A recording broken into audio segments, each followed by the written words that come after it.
Representative of the United States Mission to Canada, Consul General Calgary, Lucia Piazza. Dear authors and students, good morning.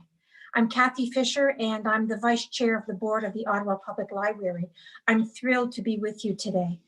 Before we begin, it's important to acknowledge that even as we gather virtually, we are on the unceded and ancestral territories of the Algonquin Anishinaabe people. Over the last few weeks, children from across the city participated in a community read of The Cardboard Kingdom, a story about creativity, imagination, and friendship. Today, I'm happy to welcome everyone who has joined us to meet the authors of this wonderful graphic novel. The Ottawa Public Library is thankful to the U.S. Embassy in Ottawa for their support in making this community read and meet the authors event possible. This morning, you have a special opportunity to hear answers to some of the questions you sent in over the past few weeks and to find out more about how the book came together. First, though, I'd like to invite you to sign up for Awesome Authors, the library's annual writing contest for kids and youth. If you like to write, Awesome Authors is an amazing opportunity to write and to be published. You may even win one of the Awesome Author prizes. You can visit the library website for more information. And now, it's an honor to introduce the representative of the United States Mission to Canada, Consul General Calgary, Lucia Piazza. Lucia Piazza is the U.S. Consul General to Alberta, Saskatchewan, and the Northwest Territories. Most recently, Lucia served as the Director of Crisis Management and Strategy in the Office of the Secretary of State, a career Foreign Service officer since joining the State Department in 2001. Lucia has represented the United States government as a diplomat in countries throughout Africa and Near East Asia. Lucia received a Master of Science degree in National Security Strategy from the National War College, National Defense University, and a Bachelor of Arts degree in Political Science from the University of New Hampshire. She is the recipient of multiple awards, including 2 Superior Honor Awards for her leadership during the 2012 attack on the embassy in Tunis, and a Superior Honor Award in 2017 for her leadership of the State Department's response to Hurricane Irma, Jose, and Maria, when she and her team oversaw the evacuation and repatriation of over 3,000 US citizens. Lucia speaks Arabic, French, Italian, and Spanish. Thank you, merci, and enjoy.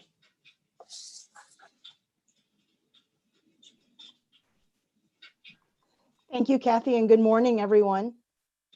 As Kathy said, my name is Lucia, and I'm the Consul General for the U.S. Consulate here in Calgary. But I'm very happy to be speaking to you this morning on behalf of the entire U.S. mission, which includes our embassy in Ottawa and 7 consulates located across Canada. As a parent, I jumped at the chance to join you all today.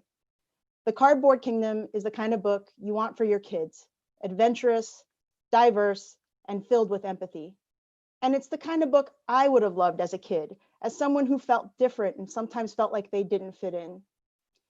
As someone who is eagerly involved in our consulate's Pride programs, I'm thrilled to share an American book written by authors from the LGBTQ+ community that puts the youth of our community in the role of hero, or in this case, the role of confident, all-powerful sorceress. I think that was my favorite character.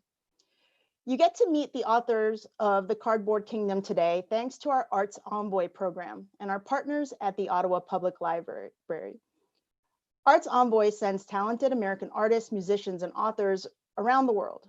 Today, we're doing this virtually to connect with people through their creativity. I hope that you found many things to connect with in The Cardboard Kingdom. I love that there's a room for all of us to play in The Cardboard Kingdom, a place where anyone can grab a lab coat and a mustache and become a mad scientist, or don a robe, become a powerful sorceress.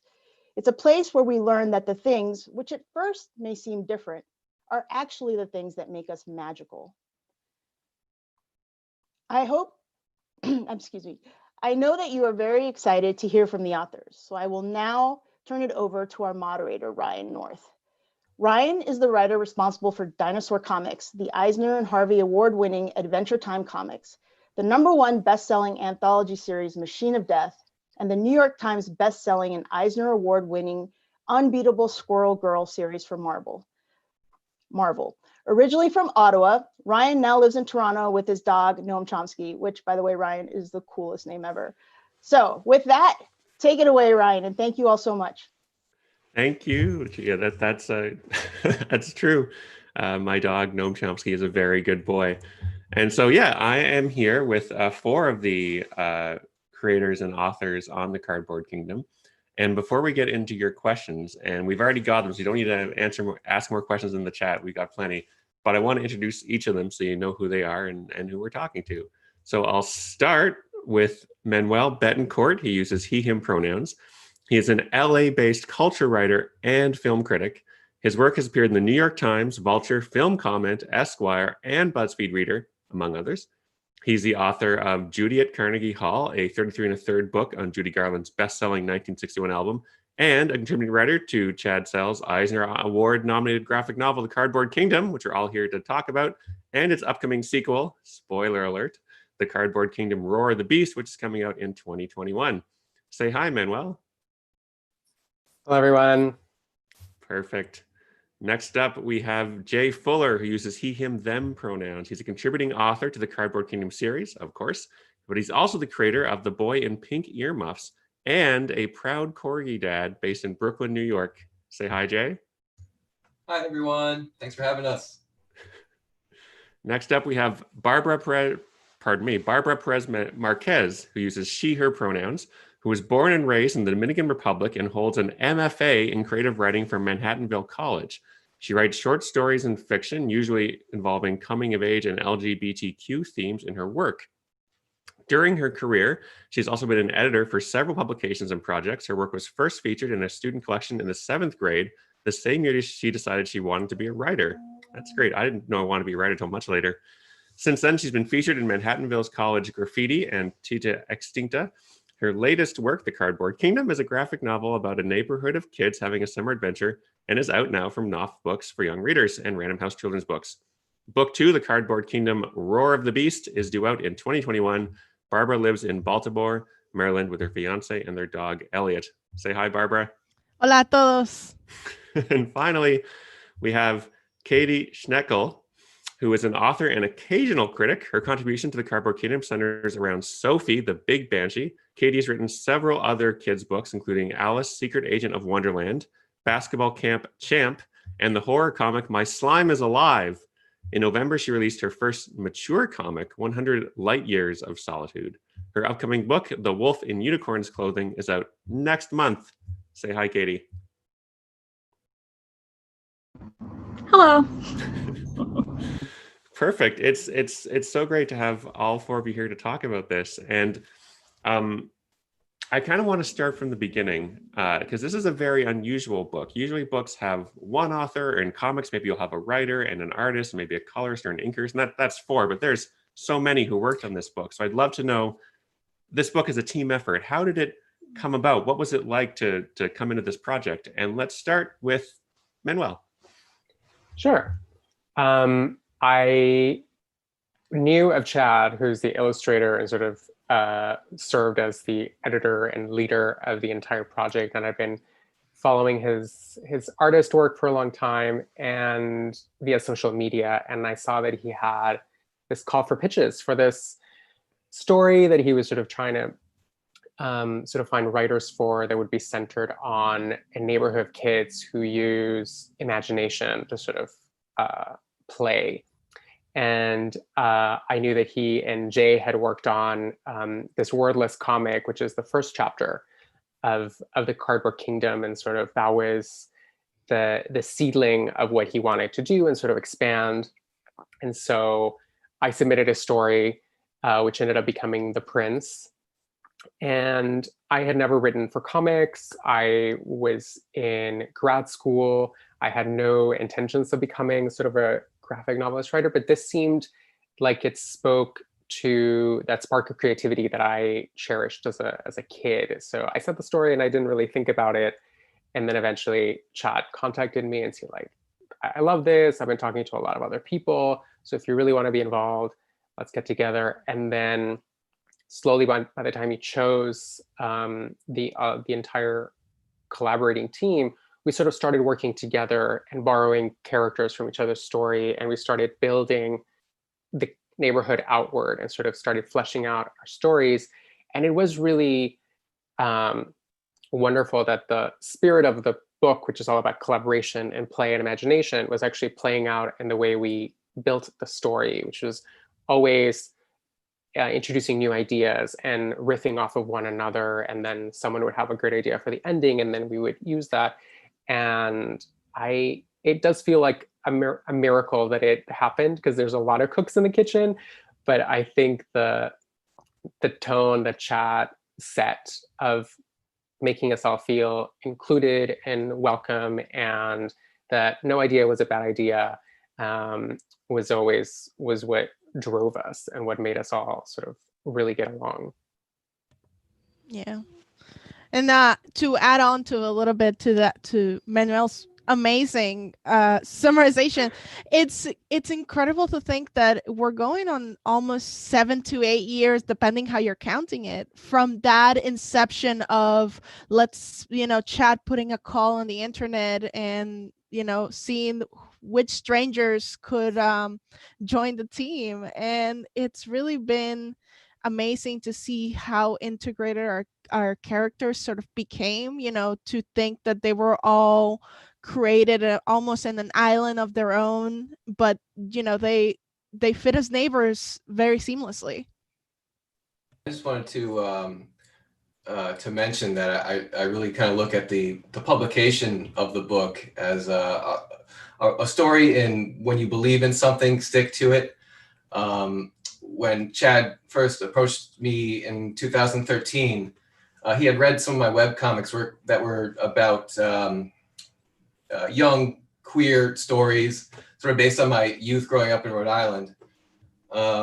And there was an anthology sort of related to that. So we kind of came together and pitched this idea for what would eventually become The Sorceress Next Door. And we actually did not make that anthology.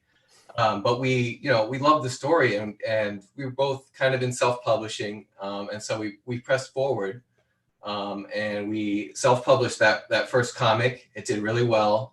And, Chad had always kind of had this bigger idea for the series. And that's when he opened it up, and the rest is history. Yeah, it's funny that Manuel said that it's a miracle. Even before it was published, I described the process as a small miracle. The fact that we have made a second book feels like a miracle on top of that, which, by the way, it's done. So it's ready to be published. We got it done.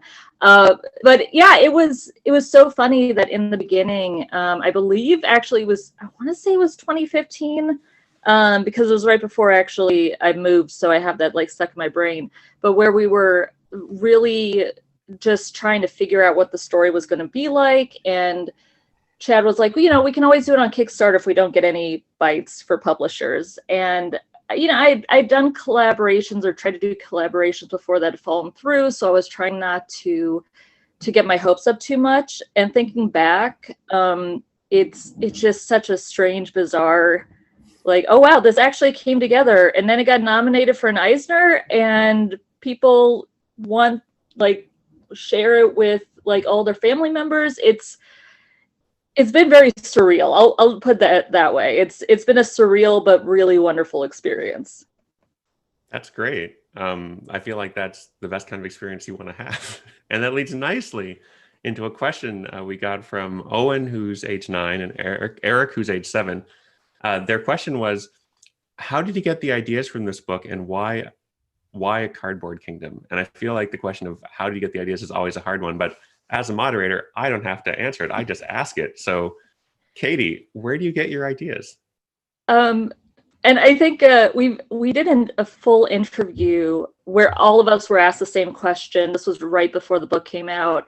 And when we were asked what our inspiration was, I think down the line it was all, oh, this was from my childhood.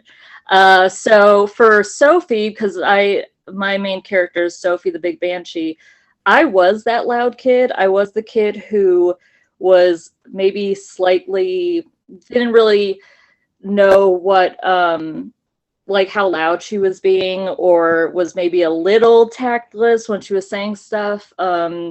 And I was told by adults that you need to be quieter. I do remember an adult saying girls are supposed to be quieter. People don't like girls that are loud. So really the core of what Sophie was, even in the original pitch, because Chad and I ended up changing things here and there, but it was giving especially for me when we decided that Sophie was going to be a Black girl, recognizing that a lot of times, especially girls of color, don't have the space to be big and loud without being judged for it.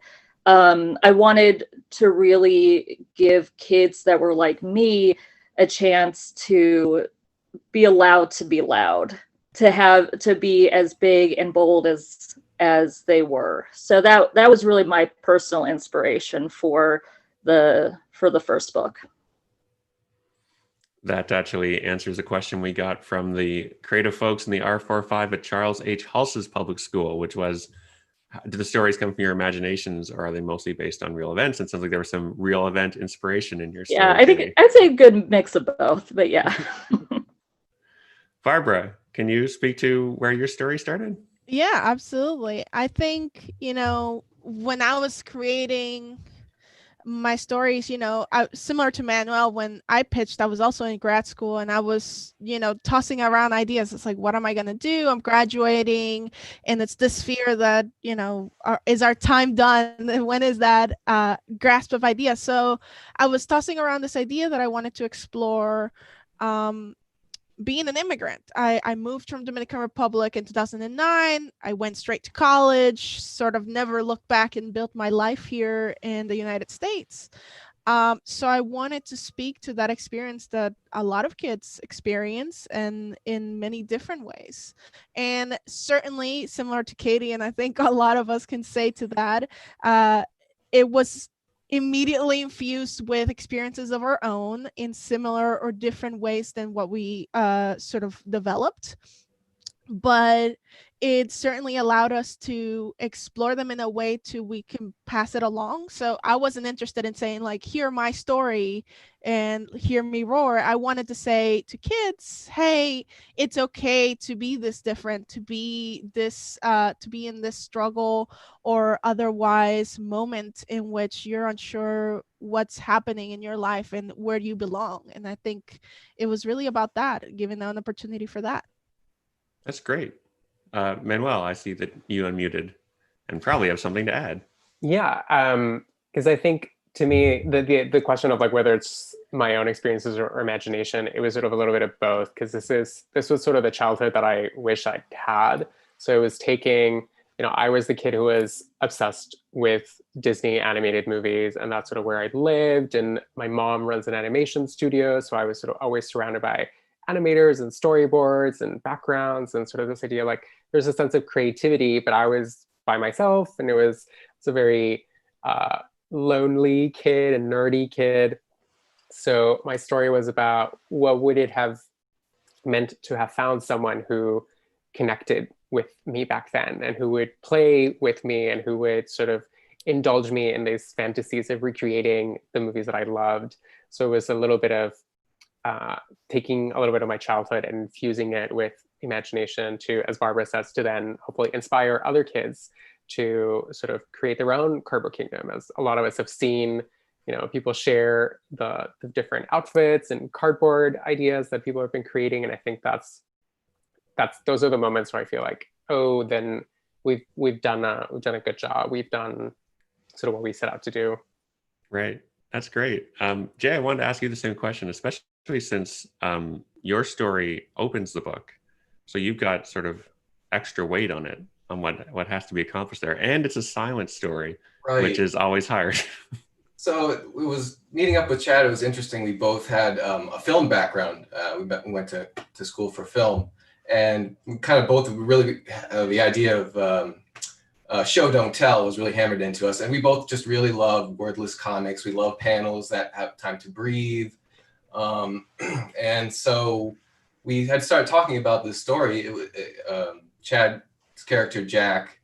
I had kind of added this sister character, and we were kind of putting in some bubbles, some text of people speaking, and we kind of realized, like, well, can we do this story without words? And so let's give it a shot. And so we kind of just, planned it out like that, paragraph by paragraph, and it really worked. And so for that first story, my major contribution was really kind of the sister character. I have a younger sister. She's been at times very supportive, or not so much, kind of the force of destruction. And that also plays into my second story, which is Megalopolis. And I don't know about the other writers on the project, but I was a big cardboard crafter. I remember I was very proud. I made a Super Mario Brothers board game out of cardboard, three layers high. Oh, wow. I did dioramas all the time. When we got a new refrigerator, we got to play in the refrigerator box, and we turned it into a house in the backyard. So these are the sort of stories I was really pulling from. And then, so I would build like castles out of these cardboard bricks. And then, of course, inevitably a sister or brother would come along and destroy it. And so that was kind of the genesis for the Megalopolis little boy engineer creating something out of cardboard and dealing with this bully character who, is a force of destruction. Yeah. I will say this, I feel we all we mentioned cardboard, and I think initially this is all from Chad. He thought cardboard, everybody has cardboard around their house, it's easily accessible, and it's a great way to upcycle a material. But I was definitely not the crafty kid, so I'd like to say, as the non-crafty kid gang, it's okay to also not be crafted. There are other ways to use that imagination and to allow play. And I think that's really that balance in how do you explore imagination that Carver Kingdom brings on. Yeah, I'm going to add to Barbara, and I think I've said this in other places, or at least among the group, that I was very creative, but my crafting skills were a mix at best. So a lot of times my vision did not equal what I could do craft-wise, which is why, while obviously I relate a lot to Sophie, I also relate to Elijah, the blob, whose whole story in the first book, and actually a little bit in the second book as well, is about him trying to create costumes and having just a little trouble with people realizing what they were. And he can't quite get his vision to be what was inside his head. And I relate to that in very specific ways, in terms of, that's why I like being a writer though, because especially with someone like Chad, who's amazing, is that I just get to describe it and then he works out the visuals. So it very much ties into my career as a writer. I wanted to ask about that because I grew up liking comics, and I write comics now myself. But I didn't realize until my early 20s that you could write comics even if you weren't, if you didn't think you were good at drawing. And I didn't think I was very good at drawing, but I like the idea of comics. And it took me so long to realize you can just write comics, and someone else, you can get a friend who will draw them for you. And they like drawing and hate writing, and you love writing and hate drawing, and it works out great. So what was your approach to sort of realizing that comics are something you can make, and you can just sit down and write a comic and find someone to draw it? And I'm going to throw this right to Barbara. Yeah. So similarly, in my bio, you mentioned, I'd known I wanted to be a writer, Mhm. and it never really occurred to me until much later in my career that I was like, somebody is doing the art out there. And certainly there's something here to play with. So I was definitely the shy writer that's like, hey, I have this idea. Can we bring it to life? What is that?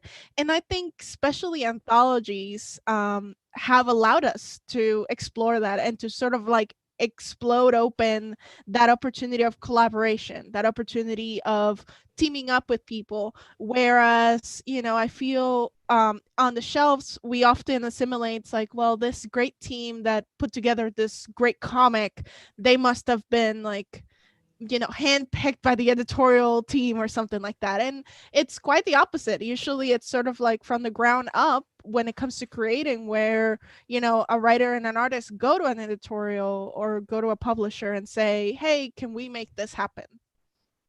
Mm-hmm. I've actually lived the opposite, where I've had a book publisher say, hey, we want a book, we want you to write it, we want this person to draw it. And at first it felt really unnatural, because it was just, I'm meeting this stranger, we're going to make a book together. How does that work? But I don't know if my theory is that book editors are really, really smart, and they pick people based on how well they'll get along together, because every book I've made with someone, we've become great friends even after the book was finished. And I imagine that's happened here too, where collaboration, when you're sharing a project with someone, you're sharing yourself, right? You're opening up, and there's a lot of trust involved there. There's a lot of vulnerability. Do you agree, Manuel? I do, and especially when I think back to writing up the script and then sending it to Chad, all of us live in different places. I think like that's the other thing, that was the sort of an added obstacle, but also it made us need to communicate more. So now, while everyone is doing these Zoom things and we're all sort of doing remote learning or remote teaching, we've all never been in the same room together once, which is also crazy to think, because we've been working on this for years and years. So I've actually been in the same room with Barbara, Jay, and Katie, but I don't think ever at the same time. Like, it's in different places. And I've met Chad in New York, and I've sometimes gone here, and I know that Chad's gone here and there. But the sense that we were in good hands, I think, was also crucial. That like Chad was always making space to know that like he was the illustrator and he was going to be taking our ideas, but he was always very interested in like visually what you were thinking about. And I think for me, since I actually thought of it as like a short animated film, and I don't know how helpful that was to Chad, because I think I was like, oh, and then you cut to this, and he would be the one to be like, you could do that in motion.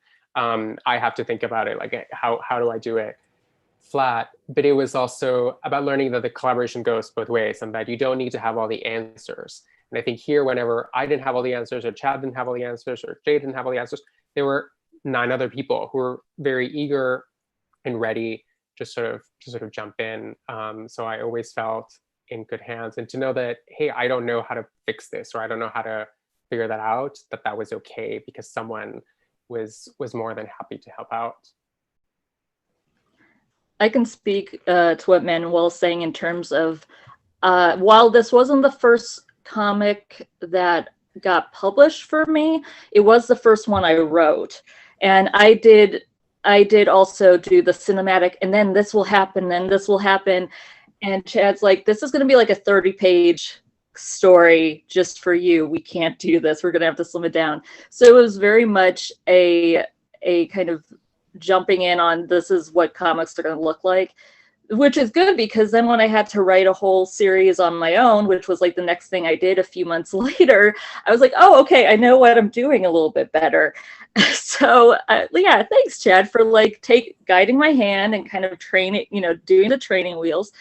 But also, to what Manuel said, I really love comics because of the collaboration aspect. I'm working with someone right now where she and I work really well together in terms of knowing what she wants to draw, and then her picking up on things that I've written, and her adding a few things, and us kind of building off of the other person's energy. And I feel like that was a big thing in Cardboard Kingdom, not just with Chad and each of the authors, but also with each other, because we were in, and we still do this now, but we're in pretty good communication in terms of how we're like getting the storytelling done. That leads into a great question I had, which was, comics, it's collaborative generally. You're working with other people, but this anthology, this book, The Cardboard Kingdom, it's more so because you have characters that might have originated in a story that you wrote, showing up in other people's stories. And I'm really curious as to like, how did that work? Did you sort of take care of a character and make sure that, you know, Sophie wouldn't say this in someone else's story? Or was it more like, how did that work? Tell me about it, Jay. What was that process like? I think we all kind of look at our own characters that we originally pitched as we were kind of the guardians for them a little bit. They're our children. And, you know, once we started collaborating through Google Docs and over the phone with Chad and the other creators, Chad especially was very cognizant of making sure that, you know, do you think this character makes sense in this situation? He might have suggestions. Other writers might have suggestions of where another character could sort of pop up. And so it was very careful, very collaborative. And we're all like just very cognizant of making sure that everyone else was okay if we had an idea for a character. If we wanted to borrow someone's character. Yeah, and with time, it's also evolved into, you know, what was before us pitching to Chad and then Chad sort of connecting has evolved very seamless into, you know, I'll pitch to Jay and be like, Jay, can I borrow your character? Do you think, you know, that Elijah would say this? And, you know, I'd sort of bring it back and forth and we'd work with that in that way, which has really... you'll see a lot in book 2. I think that certainly we had our training wheels for book 1 where we actually worked a little backwards. In book 1, we all worked on our stories and then filled back with the audience members, so the other kids in the neighborhood. Whereas book 2, we definitely took an approach of like, you know, if you have a question about this character, let me know. I think at some point we even posted, it's like, what are the things your character might do or say in this moment, and we sort of, you know, would work together to create that scene. I think also something that ended up being not just something, I wouldn't say it's something we have to get over, but like it wasn't just a little hurdle that we were, you know, being very careful with each other's characters, but that our original stories were allowed to expand. So I know for my part, Sophie goes through some really intense emotional things in her story and comes to terms with expressing herself and understanding herself. And one of the things I found really special was because she's so early in the book, we get to see her not only embrace herself, but have all of her friends in their stories be super supportive and like the Big Banshee and see her as you know, as just as great as all the other characters. So it was really lovely to get to see Sophie thrive beyond what I had directly wrote. In terms of gently asking people for permission, I do have a story about this. So Chad and I actually are both in Chicago. I think we're one of the few people who are in the same place. So we, except for this year where I don't see anyone, I usually get to see him at least a few times a year. And while we were still working on the ending of the book, he asked me to dinner and we sat down and he said, okay, so I think I'm going to slightly spoil the end of the book, but I think most of the people have read it who are watching this. But so he said, I'm thinking about having Sophie accidentally destroy the dragon's head dragon at the end. And I want to make sure that's okay with you because, you know, she kind of gets yelled at a little bit. And I want to make sure he was very gentle with it, which I thought was really cute. And my only thing was, I thought about it for a second. I said, okay, I'm cool with that. My only thing is that she gets a hug. That basically they realize it's you know, just her accidentally doing it, kind of like actually when she accidentally hits the creamer out of her grandma's hand, and just that it instantly is like, oh, it's okay. She made a mistake, but it's okay. And he went, oh, okay, that's fine. And that was kind of how that bit of the story came about. But I found it very cute that Chad was very worried that I was going to be affronted that Sophie was going to be the one to do that. That's adorable. That leads to the question we got actually from, this is again from the Charles H. Hulse Public School. which was you're talking with Chad, and you're building this book with him. The design of the characters, how they looked like, was that just Chad imagining it, or were they based on real people, or was there back and forth there? Manuel, you tell me the answer to that question, please. Sure. I don't know if anyone else did this, but for my story, I actually, along with my script, I sent him sort of like a vision board. So I sent him images of like Disney's Sleeping Beauty, and I sent him pictures from Almodovar's films and images from, I forget what else it was, but like I did send him some sort of visual references, and we did go back and forth about what we wanted both the prince and the rogue just sort of look like. And the prince was sort of very easy because we were like, we're gonna riff on all these like Disney Prince charmings. And for Miguel, I was like, I want him to be a little bit darker because I'm Colombian. I want him to have sort of a little bit of curly hair, which I normally do when I have my hair longer. And then for the costume, he's the one who came up with this idea of having like sort of like a mini cape. Because originally he wanted to be a musketeer. So that's sort of what that's the other thing I'd sent him, like all these like Three Musketeer movies and animations. So we did go a lot of back and forth of like me suggesting things, and then Chad obviously then coming up with these like beautiful designs. But now I'm curious if anyone else did sort of anything similar. I did some visual cues, but I was more interested in the set design for my story. So with Amanda, it was really important for me to look at her house and say her family is Dominican.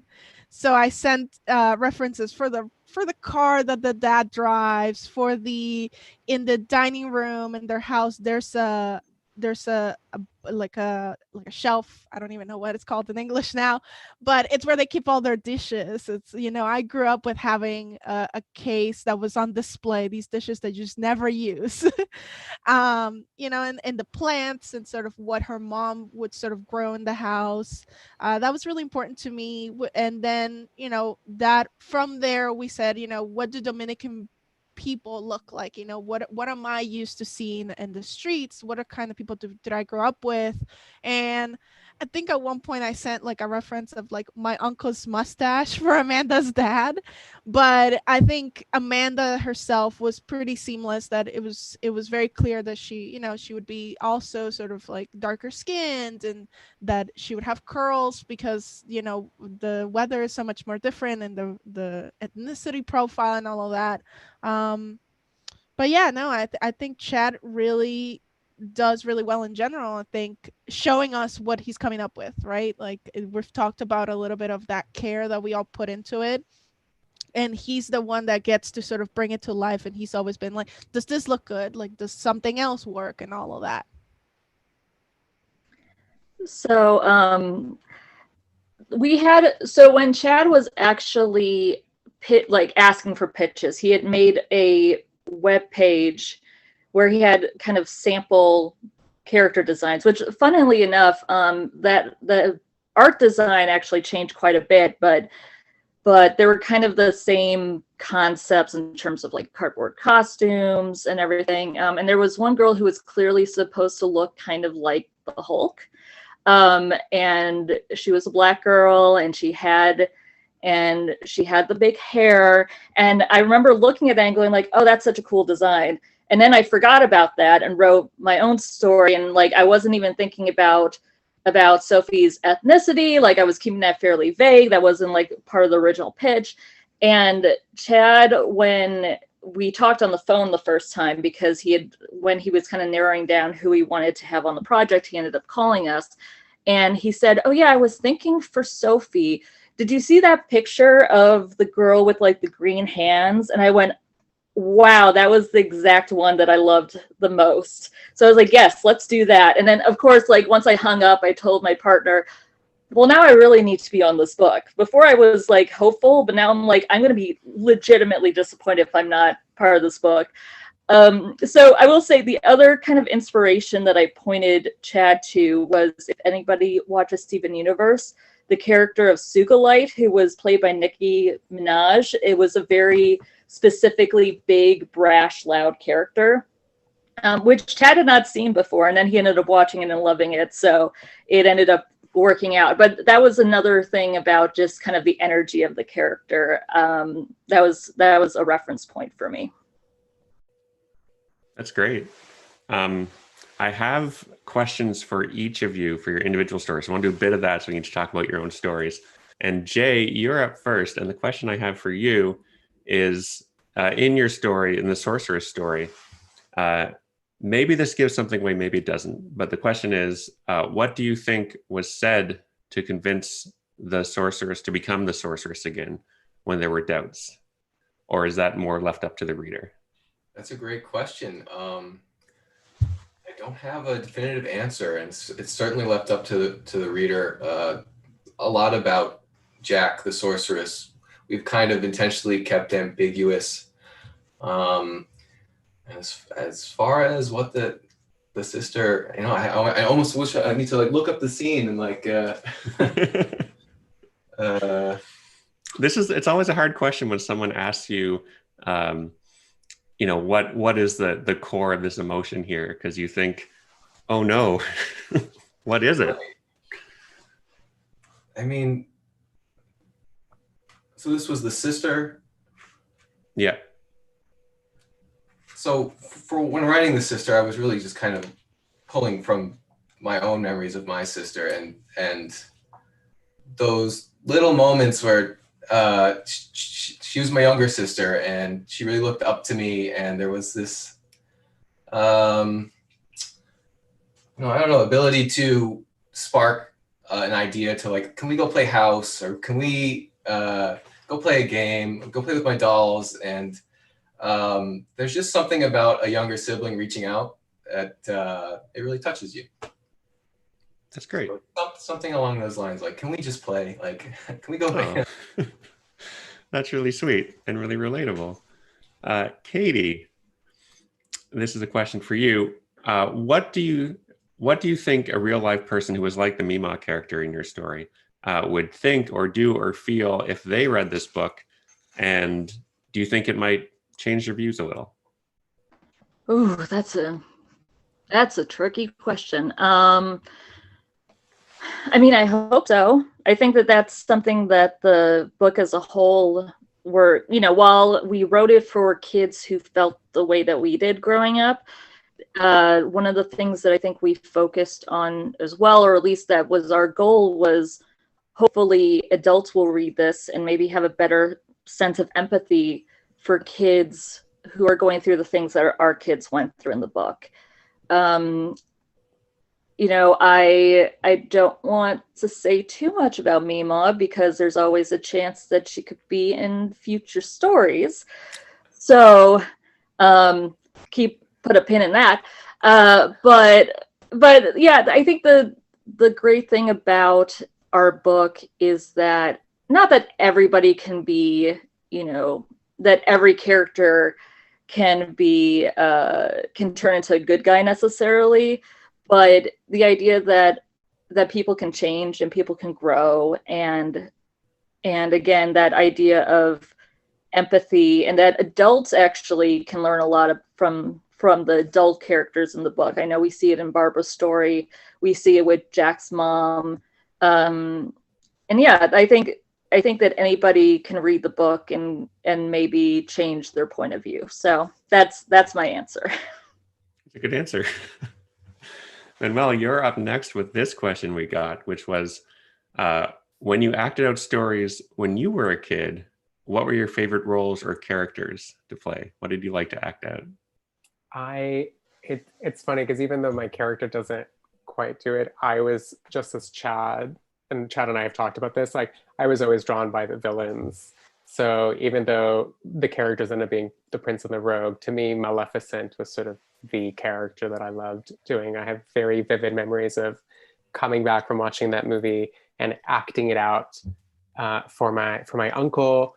And I remember like taking a robe and sort of becoming Maleficent and sort of feeling bad that I then needed to tell the story of Aurora and the prince, because that seemed like kind of boring to me. I was like, no, I want to be this like beautiful, you know, diva. I think back then I sort of knew that that was telling me something about myself.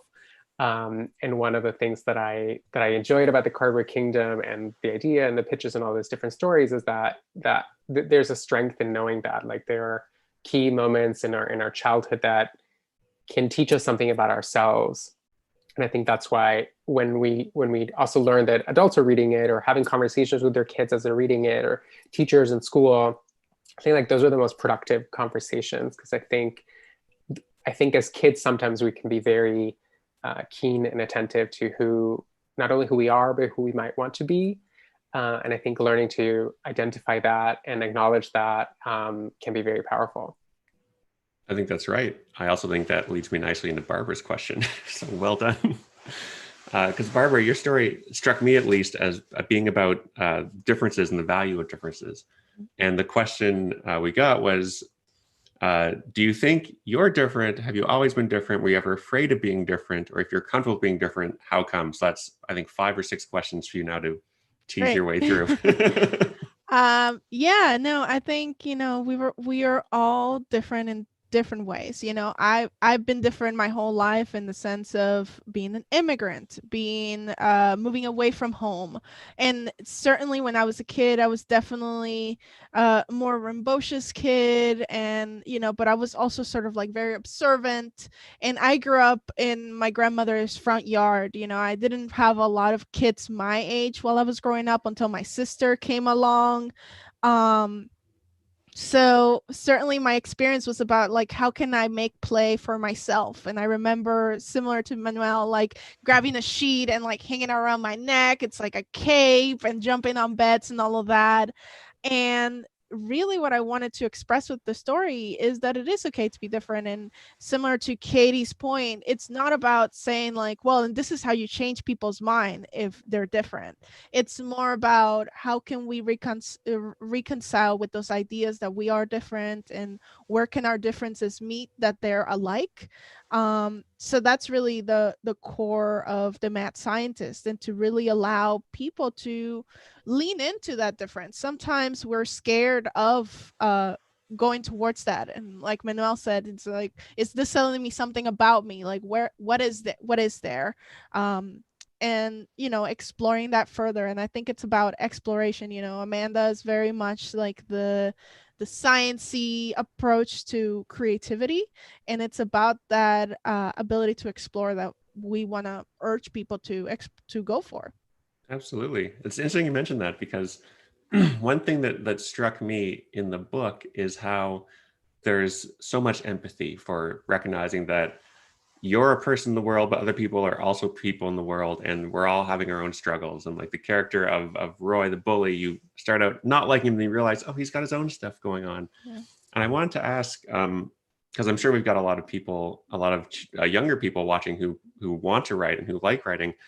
And something I always struggled with was, I was told and understood that, you know, stories have meaning, but I didn't know how to make a story have meaning. I just liked writing stories.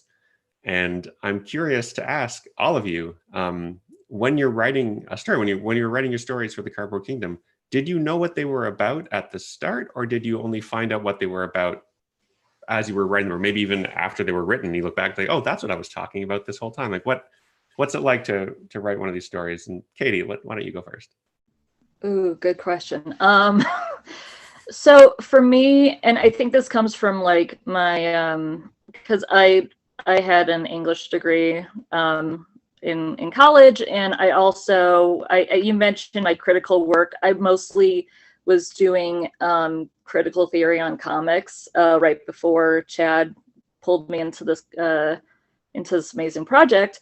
So the idea of theme and messages what is already in my brain.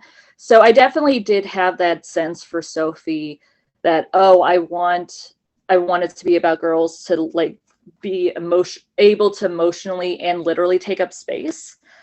But the kind of cool thing about writing, and I've seen this in other stories that I've done, is you also learn a little bit more about what you're doing with it as you go. So I tend to have like a fairly specific idea of what my theme and message is going to be, but all the nuanced little elements to it can often be discovered as you go. And again, the nice thing about the collaboration aspect of comics is that a lot of times your collaborator will bring something up and you'll go, oh, right, that's perfect. Yes, I totally meant for that to be a metaphor in the book, or I totally meant for that visual to connect with what the characters are saying, et cetera, et cetera. So again, it's nice because your collaborators always make you look smarter. I agree with that 100%. Jay, can you speak a little bit about that too? Yeah, I think just like Katie said, as it's not written until you write it down. As you do that, certain things, the writing kind of speaks back to you. You start to fill out the details. For the first chapter, I know Chad and I talked about, well, we want to explore gender and a young queer youth, someone who's maybe kind of a prototypical drag queen or interested in dress up, in gender bending. And we kind of would go along and say, okay, well, we have a beat, we need a beat here. He needs to be embarrassed a little, what could happen? Like, oh, he gets caught by the neighbor, but maybe that's not enough. So we have him, like, part of getting caught is falling backwards and spilling into a pool and getting all wet. And so the story kind of talks back to you after a certain point, and it kind of goes back and forth as you fill out the details. I like the idea of the story talking back to you. How about you, Manuel? Do you agree with that, or do you say this is opposite? No, that's exactly how it felt, especially because, just like Katie, I'm very analytical, and so my initial conversations with Chad are always sort of up here. They're all about like theme and meaning, and then there's always a moment in the conversation where the two of us are like, okay, that's great, but that's not a story. Like that, like you can't really write that, or you can, but it doesn't make very engaging storytelling. So then we do sort of those moments that Jay is talking about. Like then you sort of have to ground it. It's like, okay, so what is happening? How are people feeling?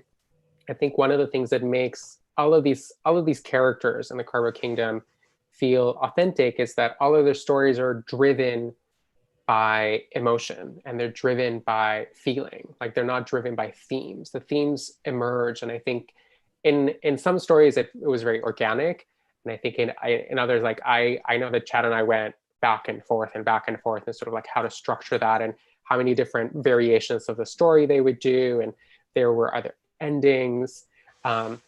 But it always kept coming back to, how do we make this engaging? How do we make this funny? How do we make this sort of feel grounded, so that by the end of the story, you can't really be thinking about theme. You need to be thinking about character. But I know that sometimes it happens the other way around. Like you begin with character, and then at the end you have that like aha moment. I think book 2 was a lot more of that, just because we were sort of wading into unknown territory together, and I just can't wait for everyone to go on that journey with us. It's interesting you mentioned that it starts with feeling, because that's sort of where I always start when I'm writing. I think, all right, I want to write a sad story, or if I'm writing a superhero comic, I want to write a story that makes me feel awesome. And then that's where I begin. That's where I sort of that's my thermometer to say, is the story going well? Do I feel awesome while I'm writing it, and do I feel awesome when I'm reading it? Barbara, do you agree? Can you speak a bit on that? Yeah. I think that some stories start like that. I think for myself, my story in the Carver Kingdom certainly started backwards. So I did start with character, and I knew that there was going to be a difference between the character, so Amanda and her dad, and I knew that I was going to speak to that relationship. So it was sort of deconstructing backwards from there. Like, is there something that they could be at odds with, which is then becomes this idea that they're at odds because of the views of what people might think of them. And on top of that, sort of like the cultural layer and all of that. So usually when I think about writing stories, sometimes I'll start with character as opposed to themes, and then go from there. And the themes, like we've everybody else has said, sort of surfaces on their own, especially with the mad scientist. The layer of like gender expression took me by surprise where I was like, oh, like that's not what this was about, but I like it, you know? And it's such a good compliment to the first chapter and Jack's exploration of gender. Yeah. Something that sorry, go on, Katie. Oh, I was just going to say, on not with this project, but with the project I'm working on, I had a really miraculous thing happen, which is the artist actually came to me and asked me to write with them, which is usually the writer going, please, please, please, I don't know how to draw and you're great, please work with me. So I actually had an amazing experience in like last January where an artist came to me and she was like, I have these concept drawings. Can we make a story out of them? I don't want to do the plot.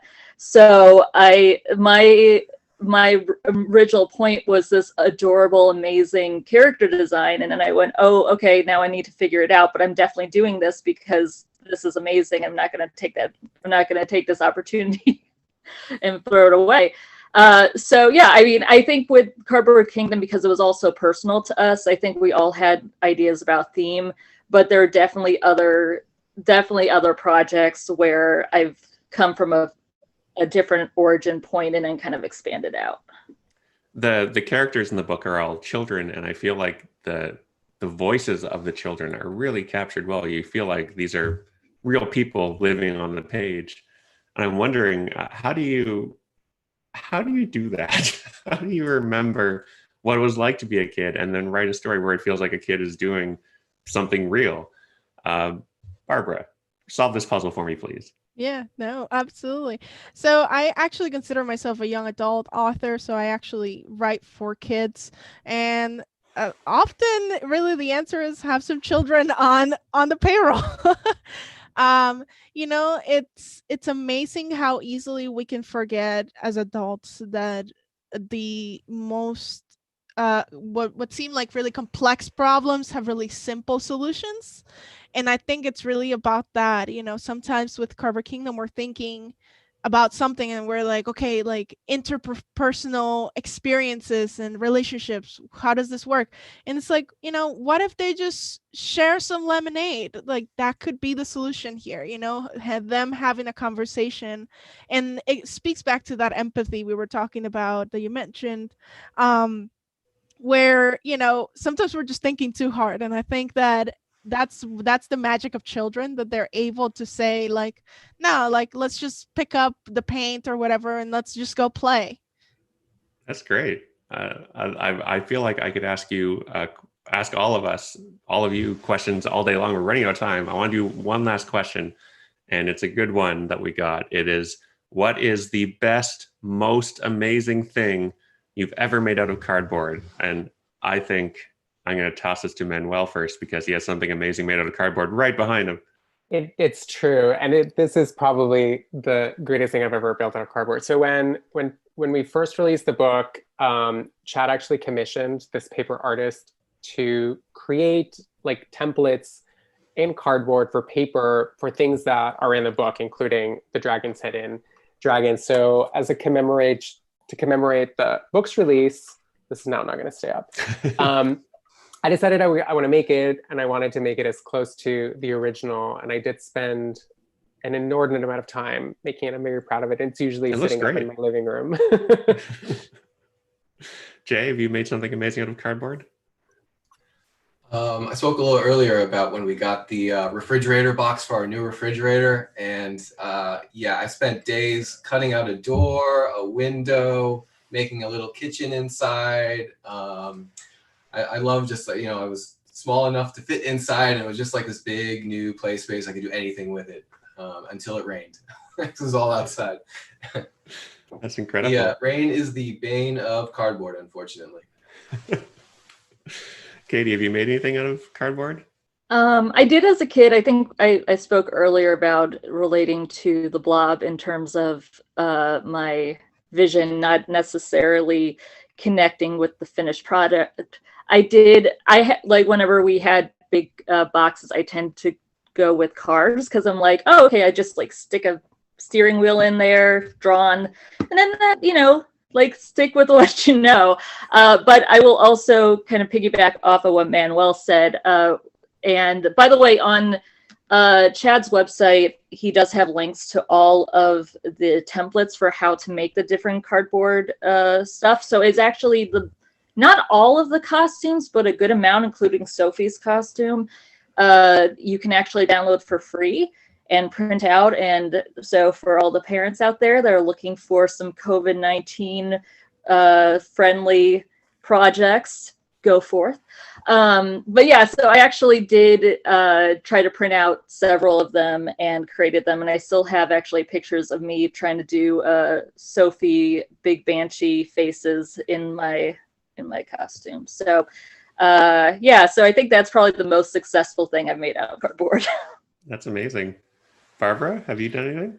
I did a lot of shields. I was definitely the kid that was playing like swords and shields. And for somebody that grew up without snow, I made an inordinate amount of sleds because we like to like slide around things, even though if it was concrete and sand. I did that too. I used to make cardboard sleds, and I would go down the stairs in my house, which my parents hated until they realized it wasn't hurting me. And then they said it was fine, but it probably was not the safest thing to do in a house. No one slide downstairs in their house on a piece of cardboard. And to wrap up, thank you all for joining us. The Cardboard Kingdom, if you for some reason haven't read it, or for more likely reason would like to read it again, is available at bookstores and of course at the Ottawa Public Library and all other libraries that you have access to, I'm certain. And the sequel is, as we mentioned, coming out, I believe June 1st. June 1st. We got it all in our brains. Yeah, it's June 1st. So mark the date in your calendars, June 1st. It's coming out. And you get to see all the characters, spend more time with them, see what they've been up to in the time you've been away. It's going to be great. Thank you all for joining us, especially our lovely and amazing panelists for joining us and for answering these questions and people sending the questions. Basically, thanks to everyone. This was a lot of fun. I'm really glad I got to spend time